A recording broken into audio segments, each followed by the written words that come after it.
For many people, this is a very inspirational quote. For me, it is a frightening one. Because Mandela didn't qualify what kind of education he meant. And the wrong kind of education is a weapon that destroys the world. Why I say that, this morning I was at the Palestine Embassy at Post and they're commemorating 1 year of genocide in Gaza. And so Mandela's quote is very well known, but this is another quote on education. Does anybody recognize this one?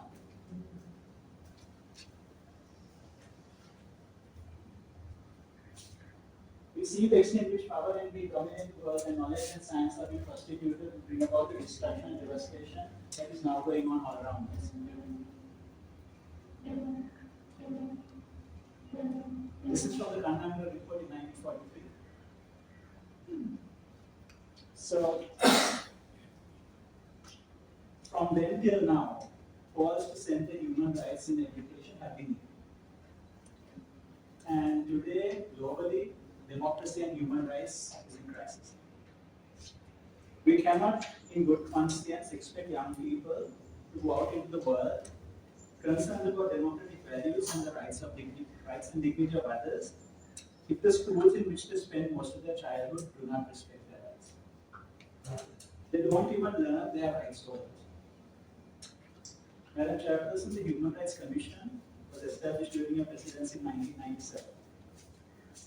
Only now they are trying to include the Convention on the Rights of the Child in the curriculum, which we ratified in 1991. So they're still thinking how to do it. And because schools in Sri Lanka do such a wonderful job of upholding children's rights, we can get sure that when they introduce it, the child who can't recite that Article 19 of the CRC is the right to freedom from violence will be made to go and kneel out in the sun. So, the root cause of this problem is that mainstream schools, as we know them now, were a Prussian invention from the 1700s. And the Prussians did invent school because they cared about human rights. Not only children learned about human rights in 1989, even adults didn't have human rights back then. So despite all of these recommendations from the United Nations, no country in the world has done this fundamental reworking of education practices in schools to recognize that children are not chattel, as they were in 1700s. They are not objects of charity. They are human beings who are the subjects of their own rights. So, going back to Mandela's quote, it is not just any education we need. We need education that is centered on human rights. And this is not just a Sri Lankan problem, this is a global problem. And this is what my capstone is about. We call it Rights-Centric Education, putting education into alignment with the evolution of human rights. And this is not only for Sri Lanka, this is for every child. And how are we doing it? We are doing three things. So we have formed a global network of rights defenders who are concerned about human rights in education. We already have 68 members, parents, teachers, academics, policymakers, and soon also we will have children.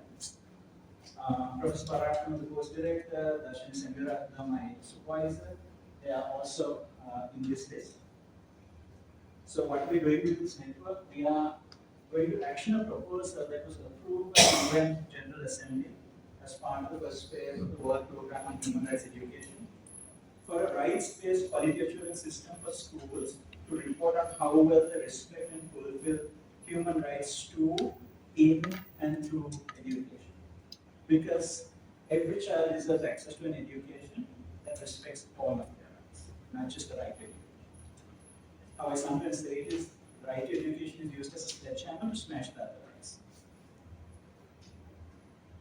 And to pave way for that, for the 35th anniversary of the Convention on the Rights of the Child, which is November 20th, we are launching a global declaration, and we want to amplify the United Nations call for all educational practice to be fundamentally reworked, to be consistent with human rights values and principles. So, Madam Kumaratunga, you are a child's right defender. You are the one who established in Sri Lanka the National Child Protection Order. I have senior support for Dr. Wickramanayake to end corporal punishment in Sri Lanka. She has also joined, but it was after I prepared the slides, so I couldn't tell her name. So right now we still have the draft declaration, so we are finalizing this one. But if it would be a great honor and inspiration if you would consent to be the first person to sign this declaration once it's finalized. And to conclude, although I'm presenting this today as my capstone, this is not my project. I don't know if you noticed, but my name wasn't even on this. This is a movement whose time has come. Here, every country in this world has promised to protect the rights of children. And it's time to hold them to